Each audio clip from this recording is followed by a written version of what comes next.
ዛሬ አካቺ የሚባለው የኢትዮጵያ አየር ኃይል አለኝ ከሚለው የድሮን አይነቶች አንደኛው ነው። ግዙፍ የሚባል እና ሃይ አልቲቲዩድ ላይ መጥቶ በጣም ከፍተኛ ሚሳኤል አያገኘውም ተብሎ የሚታወቀው ላይ ሆኖ መምታት ይችላል የሚባለው ይሄ ነው የተመታበት። አመድ ነው፣ ወደ አመድ ነው የተቀየረው። ዛሬ ሶሻል ሚዲያ የሱዳን ሚዲያዎችም የዘገቡት ይሄ ነው የሆነው። ጠቅላላ ትልቅ ድል በድል ሆነናል እያሉ ነው እየዘገቡት ያሉ የሱዳን ሚዲያዎች። እንደምታዩት ብልጽግና ጸጥ አለ። የሚያሳዝነው ዋጋው የአንድ ድሮኑ 30 ሚሊዮን የአሜሪካን ዶላር ካለ መለዋወጫ ምናምን ዝም ብሎ የሚሸጠው 30 ሚሊዮን ነው የገዛው። 3 አካቺ ነው የገዛው ነው የተባለው። የቱርክ ሰራሽ ናቸው። ቴክኖሎጂው ሙሉ ተገጥሟል። እዛ ላይ ነግራቸዋለን፣ በዝርዝር ስንሄድበት ነግራቸዋለን። ዛሬ ብልጽግና ዛሬ 3ኛ ድሮኑ ነው ዛሬ ያጣው። 3 አካቺ ነበረው፣ 3ቱንም አጥቷል። 3ቱም አጥቷል። በጣም አነጋጋሪ ሆኖ የሱዳን መገናኛ ብዙሃን እየዘገቡት ያለው ሶሻል ሚዲያ ትዊተር ላይ ፌስቡክ ላይ ስትሄዱ ስለዚህ ነው እየተወራ ያለው። አወዳደቃው ጭምር ተመልካቾች አወዳደቃ እንግዲህ ከትልቁ የኢትዮጵያ ድሮን እንዴት ነው የጣለችው የሚለው ትልቁ አጀንዳ ነው። ይሄ ትልቅ ነው። አንደኛ አልቲቲዩድ ከፍተኛ አልቲቲዩድ ላይ ነው። ሚሳኤል ተራ ሚሳኤልም ያገኘው አይደለም እየተባለ ነው እና አየር ባየር ነው የተመታው እየተባለ ነው። በዝርዝር ይሄ ቴክኖሎጂ በተለይ ደግሞ የድሮን ቴክኖሎጂ እውቀት ያላቸው ነው ሊተነትኑት የሚችሉት። ዩዥዋሊ ድሮን ከመሬት ነው የሚመታው፣ ይሄ ግን አየር ባየር ነው የተመታው እየተባለ ነው። እንግዲህ የሱዳን መከላከያ ሰራዊት የሱዳን አየር ኃይል ምን ያህል ቴክኖሎጂ እንደታጠቀ የሚያሳይ ነው። የተነሳችውም ከባህር ዳር ነው የተነሳችው። ስትወርቅ ጭምር ድሮኗ ስትወርቅ ጭምር በሳት ላይ ተቀርጾታል። የሱዳን አየር ኃይል ቀርጾታል። ተመልከቱ ተመልካቾች፣ ስትወርቅ ነው ተምዘግዝጋ ተመታ ስትወርቅ የሚያሳየው እንዴ አድርጎ ነው። እንዴት አድርጎ ፎከስ አድርጎ እንደቀረጹት ተመልከቱ። እንዴ አድርጎ ራሱ ነው የመታው። ቴክኖሎጂ ራሱ ቀርጾታል። ተመልከቱ፣ ቴክኖሎጂ ራሱ ነው የቀረጸው የመታውን። ተመልከቱ፣ ሲወርቅ ተመልከቱ፣ መሬት ላይ ይታያል። ያው እንደዚህ አድርጎ የኢትዮጵያ ሀብት ነው። 30 ሚሊዮን ዶላር ነው እየወደቀ ያለው ተመልካቾች። 30 ሚሊዮን የአሜሪካን ዶላር የኢትዮጵያ አየር ኃይል የገዛው በእንደዚህ ሆኖ ተጫወተበት ሱዳን። ይሄ አካቺ ከምንጮቻችን ያገኘነው መረጃ እንደሚያመለክተው ይሄ አካቺ የሚባለው ዘመናዊ ድሮን ነው። ስሪቱ 24 ሰዓት ሙሉ አየር ላይ የሚውል ነው። 24 ሰዓት ሙሉ እየተኮሰ እየተዋጋ የሚውል ነው። ቴክኖሎጂው ማለት ረጅም ርቀት ይሄዳል። ከምድር ላይም በጣም ርቀት ነው። ተራ ሚሳኤል አያገኘውም። አየር ባየር ልክ እንዳሁኑ ነው። ያሁኑ የመታው ቴክኖሎጂ ነው የቀረጸው። ደግሞ ሲወርቅ ጭምር እየቀረጸው ነው የወደቀው። ቴክኖሎጂው ማለት ነው። በተራ ሚሳኤል የሚመታ አይደለም እና ኤክስፔንሲቭ ነው። አካቺ ከትግራይ ጦርነት በኋላ የተገዛ ነው ሰምተናል። ከቱርክ ነው የገዛው። ትራክ እንዳይደረግ የሱዳን እንትኖችን አየር ኃይል ትራክ እንዳያደርጉት ሌሊት ነው፣ ሁሌ ሌሊት ነበር የሚያጠቃው።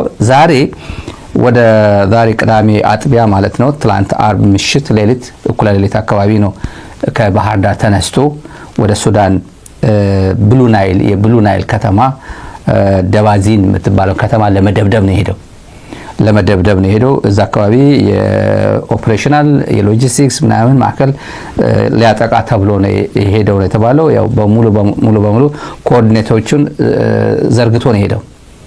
ኮኦርዲኔቶች የትኛውን የት አካባቢ እንደሚመጣ በዝርዝር ያው ይዞ ነው ተቋማቱን ለመምታት የሄደው እና 24 ሰዓት ሙሉ ሌሊት ሙሉ ሲዋጋ ውሎ ቀኑን ለመዋጋት ነበር እና የተንቀሳቀሰው 6 ሰዓት ነው።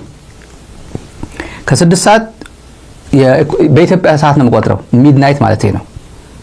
እኩለ ሌሊት አካባቢ ወደ ቅዳሜ አጥቢያ እኩለ ሌሊት ነው ከባህር ዳር የተነሳው። እስከ 10 ተኩል እስከ ንጋት አካባቢ እስከ 10 ተኩል እዚህ አካባቢ ሲደበድብ ነው ያደረው አካቺ። ይሄ አካቺ የሚባለው ድሮን ደባዚን የብሉ ናይል ክፍለ ሀገር በሱዳን ጦር እጅ የሚገኘው ደባዚን ሲደበድብ ነው ያደረው። ከሌሊቱ ሚድናይት ጀምሮ እስከ ንጋት 10 ተኩል በኢትዮጵያ አቆጣጠር በግዕዝ አቆጣጠር ነው ያልኩኝ ያለሁት እና ይሄን ያደረገበት ምክንያት ደግሞ ትራክ እንዳይደረግ ነው። የሱዳን አየር ኃይል ትራክ ያደርገዋል ምናምን ተብሎ በተሻለ መጠን በዚህ ሊሄድ ብሎ ነው እዛ ሰዓት ስራ የጀመረው የተባለው 4 ሰዓት ከምናምን ሲደበድብ ነው ያደረው። በ4 ሰዓት ከምናምን 12 ሚሳኤል ነው ተሸክሞ የነበረው። 12 ሚሳኤል የመሸከም አቅም ነው ያለው። 24 ሰዓት ይተኩሳል። አየር ኃይል ይቆያል። አየር ሰማይ ላይ ይቆያል። 12 ሚሳኤል መሸከም አቅም አለው። ከነዚህ ጭኖት የነበረው 12 ሚሳኤል 8ቱን ሚሳኤሎች ወርውሮታል። ወረድ ተጠቅሞበታል። በ4 ሰዓት ተኩል ውስጥ 4 ሰዓት ተኩል አየር ላይ ውሏል። በዚህ ሰዓት ደባዚን የተለያዩ ኢንፍራስትራክቸር ላይ ይዞት የነበረው ታርጌት ለመምታት 4 ሰዓት ተኩል አየር ላይ ውሏል። በዚህ ሰዓት 8 ሚሳኤሎችን ወርውሮ እጁ ላይ ገና ያልተወረወረ 4 ሚሳኤል ባለበት ሰዓት በከፍታ ላይ ያለ አየር በአየር ተመታ። 4 ሚሳኤል እያለው ማለት ነው ገና ሳይጨርስ በከፍታ ሆኖ የተመታው 10 ተኩል ነው። በኢትዮጵያ ሰዓት አቆጣጠር ሌሊት 10 ተኩል ነው የተመታው። ዋጋው 30 ሚሊዮን ነው። የኢትዮጵያ መንግስት ከቱርክ የገዛቸው በ90 ሚሊዮን ነበር። 3 አካጅ በ90 ሚሊዮን ዶላር ገዝቷቸው ነበር። ከነ አንዳንድ መላወጫ አንዳንድ ኦፕሬሽናል ነገሮችን 100 ምናምን ሚሊዮን ነው ወደ 110 ሚሊዮን የሚጠጋ ገንዘብ ገዝቶታል። እና የተመታቸው በከፍታ ሆኖ የመምታት አቅም የነበረው ከሚሳኤል ራቅ ብሎ ከመሬት ራቅ ብሎ የመምታት አቅም አለ ተብሎ ብልጽግና አየር ኃይል እና ይልማ መርዳሳ የሚመኩበት አይነት ድሮን ነው። ይሄ ልክ እንደተመታ የተምዘገዘገ እንደምንም ብለው ወደ ኢትዮጵያ ምድር ሊያመጡት አስበው ነበር። ቴክኖሎጂ ተጠቅሞ ተመቷል። ግን እንደምንም ብለው ቴክኖሎጂውን ትሬስ አድርገው ወደ ኢትዮጵያ ምድር ገብቶ እንዲወድቅ ሞክረው ነበር የተባለው። የኢትዮጵያ አየር ኃይል ተፈታትኗል። የቴክኖሎጂ ሰዎች የነገሩን ነው። ይሄ ብትመታም እንደምንም ብለው ወደ ኢትዮጵያ ምድር ላይ ወድቆ እንዲወድቅ ሞክረው ነበር የኢትዮጵያ አየር ኃይል። አልሆነም። ልክ ሚሳኤል በአየር በሚሳኤል እንደተመታች 4 ሚሳኤል እንደጫነች ከደባዚን የሚባለው ዋና ከተማ የብሉ ናይል ዋና ከተማ 50 ኪሎ ሜትር ርቃ ተምዘግዝጋ ወደቀች። አሁን ያሳየዋችሁ ሲወርቅ የሚያሳየው ማለት ነው። ይሄ እንዲህ ብሎ ነው የወደቀው። 50 ኪሎ ሜትር ከተመታችበት ቦታ 50 ኪሎ ሜትር ርቀት ላይ ሄዳ 4 ቴክኖሎጂ ጭና ነው 4 ሚሳኤሎችን እንደጫነች ነው የወደቀችው።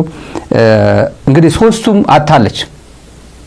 3 አካቺ የቱርክ ሰራሹ ውድ የሚባለው ነው የገዛው። አንደኛው አሶሳ በቴክኒክ ብልሽት ነው የተበላሸው የወደቀው። አሶሳ ነው የወደቀው። በኢትዮጵያ ምድር ላይ ነው የወደቀው። አንደኛው ቅርብ ጊዜ የዛሬ ሳምንት የ2 ሳምንት በሱዳን አየር ኃይል ካርቱም በሚደበድብበት ጊዜ አንደኛው ያኔ ነው የተመታው። ተመቶ ወደቀ። የምታውቁት ካርቱም ሲደበድብ። 3ኛው ደግሞ እንግዲህ ዛሬ ወደ ቅዳሜ አጥቢያ በደባዚን ብሉ ናይል ክፍለ ሀገር ሲደበድብ ነው የተያዘበት። እነ ይልማ መርዳሳ ምላሽ መስጠት አልቻሉም። ወድቆብናል፣ መተናል፣ ውሸት ነው፣ አልመታንም፣ አልወደቀብንም የሚል ምላሽ ምንም መስጠት አልቻሉም። ሚዲያዎች በሙሉ እንደምታዩት ከባህር ዳር እንደተነሳ ነው። the armed forces drop an hostile march near Damazin which crossed the border from Ethiopia direction ነው የሚለው። እንግዲህ የሚዲያዎች በሙሉ የሱዳን ኒውስ ኤጀንሲ ነው ይሄ ጠቅላላ ስለዚህ ጉዳይ ዓለም በሙሉ እያወራ ያለው በተለይ የአረብ ሚዲያዎች፣ የግብጽ ሚዲያዎች፣ የሱዳን ሚዲያዎች ግዙፍ ነው፣ በጣም እጅግ ግዙፍ ነው የወደቀውም እና ቴክኖሎጂ በሙሉ የሱዳን መንግስት ዛሬ የሰማነው ነው። ዛሬ የሰማን ምንም ነገር እንጥፍጣፊ ሳያስቀር ለምርምርም ለምናምንም በተጭኖ ወደ ሱዳን ወደ ካርቱም እንደተላከ ሰምተናል። ወደ ሱዳን ወስደውታል። ቴክኖሎጂው ከየት የመጣ ነው፣ ማን ነው እየደበደበ ነው ያለው፣ እዚህ ላይ እየተሳተፈ ያለው ብሎ ለማጣራት ነው ወደ ሱዳን ወደ ዋና ከተማ ተወስዷል የተባለው። ይሄ አካቺ የሚባለው 3ቱም አሉኝ የሚላቸው የቱርክ ሰራሹ ድሮኖች በጣም የሚተማመንበት እና ቴክኖሎጂ ታጥቀናል የሚባሉ አየር በአየር 3ቱም ውድ የሚባሉ ተበተውበታል። ይልማ መርዳሳ እንቆቅልሽ ሆኖበታል። እንቆቅልሽ ነው ይሄ። መጠየቅ አለበት ለገዢው ለአምራቹ ካምፓኒ ማን ነው እየመታብኝ ያለው? እንዴት ነው የወደቀብኝ? ማን ነው ሪስፖንሲብል የሚሆነው? ይሄ አይመታም አላላችሁኝ ወይ? በከፍተኛ አልቲቲዩድ ላይ መተኮስ ይችላል ራዳር እንትን ከትሮጭ ሆኜ መተኮስ እችላለሁ፣ ማጥቃት እችላለሁ ብዬ ነበር የገዛሁትና ማን ነው እንደዚህ የገጠመኝ? ሱዳን ምን አይነት ቴክኖሎጂ ነው የታጠቀችው? እንዴት መታቸው ብሎ መጠየቅ ያለበት እሱ ነው። የኢትዮጵያ ህዳሴ ግድብ ግብጽ ልትመታ ነው የሚለው ፕሮፓጋንዳ ባለፈው ሳምንት የቤንሻንጉል ጉሙዝ አስተዳዳሪው አሻድሊ ሐሰን፣ የጋምቤላው የኦሮሚያው ፕሬዝዳንት ሽመልስ አብዲሳ ሶስቱ የልማትና የጸጥታ ጉባኤ ተብሎ በቤንሻንጉል ጉሙዝ አሶሳ ወርክሾፕ አዘጋጅተው ነበር እና ሽመልስ በራሱ እኔ በዚህ በኩል እየመጡ ነው ጠላቶቻችን በዚህ በኩል እየመጡ ነው ብሎ ፕሮፓጋንዳ ሲያሰማ ህዳሴ ግድብን ለመረበሽ ነው ኢትዮጵያውያን ከናቶቻችን መቀነት ራሳችን በጥረታችን በኃይላችን ምናምን የገነባ ነው የኛ ተምሳሌት የኛ ሞዴላችን የሆነው ህዳሴ ግድብ ልታፈርስ ግብጽና ሻዕቢያ በዚህ በኩል እየመጡ ነው የሀገር ውስጥ ባንዳዎችም ጭምር ተጠቅመው እየመጡ ነው የሚል ፕሮፓጋንዳ ሲያስተጋባ ነበርና እዛ ላይ ከቤንሻንጉል ጉሙዝ ኃላፊዎች ጋር ተጋጭቷል። የኦሮሚያ ልዩ ኃይል ወደዚህ እናስገባለን ብሎ መግለጫ ሲሰጥ እንዴት ብሎ ነው የሚገቡት የሚል ከቤንሻንጉል ተነሳ እና ምን አገባችሁ እናንተ? ፋኖም ቤንሻንጉል ጉሙዝ ሆኖ አለ እየተዋጋ ነው። ሸኔም ቤንሻንጉል ጉሙዝ ውስጥ አለ። እነሱ እናንተን አስፈቅደው ነው ወይ የገቡት? የግድ ነው እናንተ ማስፈቀድ አለብኝ ወይ? እናንተን ሳያስፈቅዱ ፋኖም ሸኔም እናንተ ምድር ላይ የለው ወይ? እናንተን በልተው እኮ እኛን ሊበሉ ነው የሚመጡት እና ጠላት ገና ከመምጣቱ በፊት እዛ መመከት አለብን እንጂ ደግሞ እናንተ ስለምን አስፈቅዳለሁ ብለው ተጣልቷል ከቤንሻንጉል ጉሙዝ ባለስልጣናት ጋር። የክልሎች የብሔሮች ሉዓላዊነትን መዳፈር ነው ይሄ።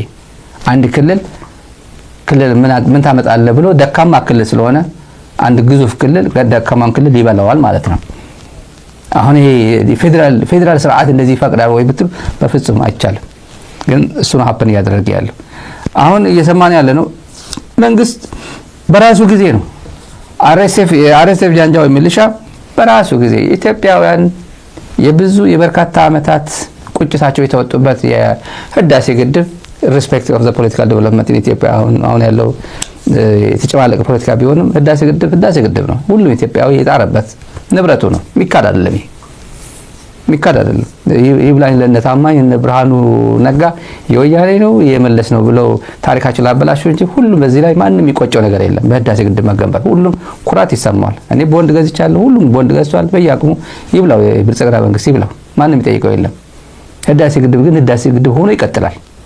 ህዳሴ ግድብ የሚባል እንዴ መስኮት አካባቢ በመስዋዕት የተሰራ ቤት ውስጥ እንትን ቡራ ከረጁ ብለህ ግጭት ትከፍታለህ እንዴ? መስዋዕት ይሰበርብኛል አትልም እንዴ? ግጭት ስትፈጥር እኮ መስዋዕት ወደ ሌለበት አካባቢ ነው ንግጠ የምትለው። ወጣ እንበል ከአካባቢ ከሰፈር አካባቢ ልጆች የማይደርሱበት ልጆች ይመታሉ፣ የሆነ ነገር ይፈርስብኛል፣ ቴሌቪዥን ይሰበርብኛል፣ የሆነ ሳሎን ይወርቅብኛል ምናምን እኮ ትላለህ እኮ። ሌላ ቦታ ሄደን የምትገጥመው ህዳሴ ግድብ ያለበት ሄደ ጦርነት ግንባር ትከፍታለህ። አርኤስኤፍ ሄዶ ካምፕ የገነባው ማን ነው? ጦርነት ጋብዞ እና ብሎ ወደ አሶሳ ያመጣው ማን ነው? መቼም እኔ አይደለም። ወያኔ አትለው፣ ሻዕቢያ አትለው፣ የሆነ ኦብነግ አትለው፣ ማንም አትለውም እኮ። አርኤስኤፍ ማን ያመጣው ወደ አሶሳ? ኤምሬት አስገዳኝ ነው አትለው፣ ማንም አያስገድድም። ሀገር ነው። ኢትዮጵያ ምድር ላይ ሙሉ ኃላፊነት አለበት። ስልጣን ሙሉ እንትን አለ፣ አብሶሉት የሆነ ስልጣን አለ በኢትዮጵያ ምድር ላይ። አረብ አያዘውም፣ አይመክርህም። ይሄ ይመርጠኛ፣ ይሄ ቤንሻንጉል ይሻለኛል ምናምን ይሻለኛል ብሎ እሱ ነው የሚመርጠው። ወደ ሱዳን አቅራቢያ በቻድ በኩል ስለተዘጋው፣ በደቡብ ሱዳን በኩል ስላልቻልኩኝ፣ በሊቢያ ስላልቻልኩኝ በዚህ በኩል ተጠቅሜ ላግዘው ሲባል አሁን ማገዝም አይችልም፣ ዘግቶታል። የሱዳን ኃይሎች ሙሉ በሙሉ ከኢትዮጵያ ድንበር ላይ ያለው ሙሉ በሙሉ 100% ዘግተውታል። አርኤስኤፍ አሁን ከኢትዮጵያ ጋር የሚገናኝበት በዛ በኩል ዳርፉር ያለው ከኢትዮጵያ ጋር አይገናኝም፣ ተዘጋበት።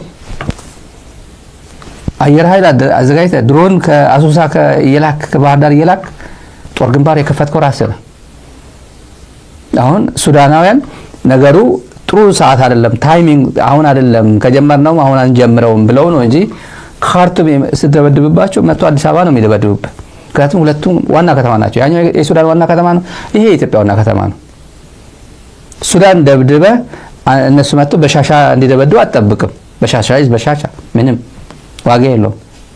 ለፖለቲካ ማይጠቅማቸው አዲስ አበባ ነው የሚደበድቡ፣ ግን አሁን አይደለም የሚደበድቡት፣ ዋጋ የለውም። ታይም እየጠበቁ እንደሆነ ግን ሁሉም ማወቅ አለበት፣ ብልጽግና ማወቅ አለበት።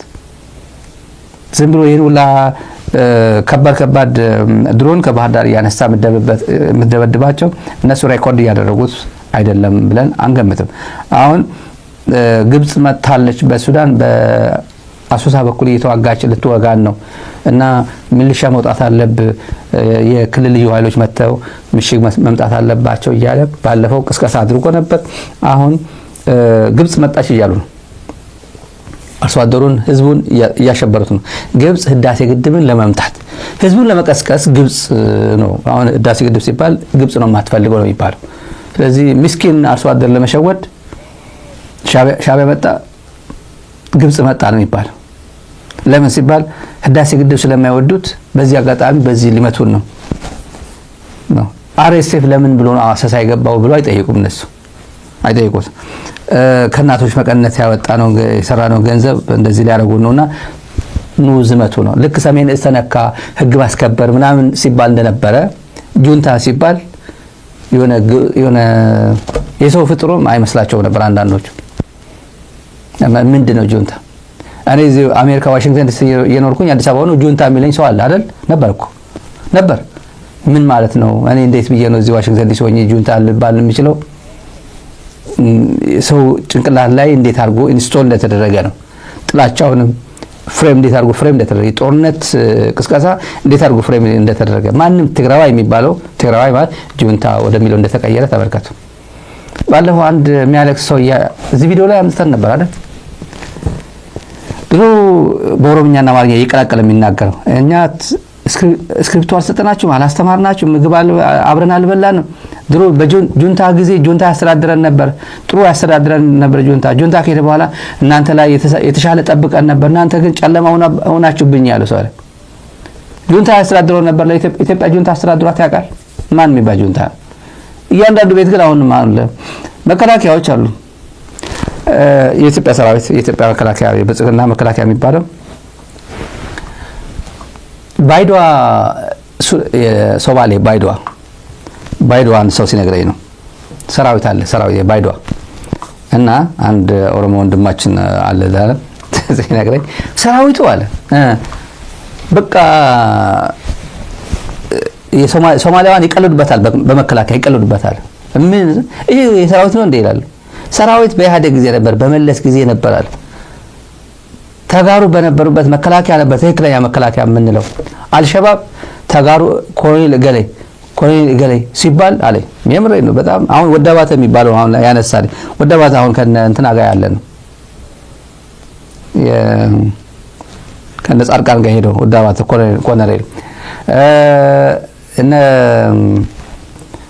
ገብረዲላ ጀነራል እነሱ የነበሩበት ያቃሉ አሉ። አልሸባቦቹ ያቃሉ አሉ።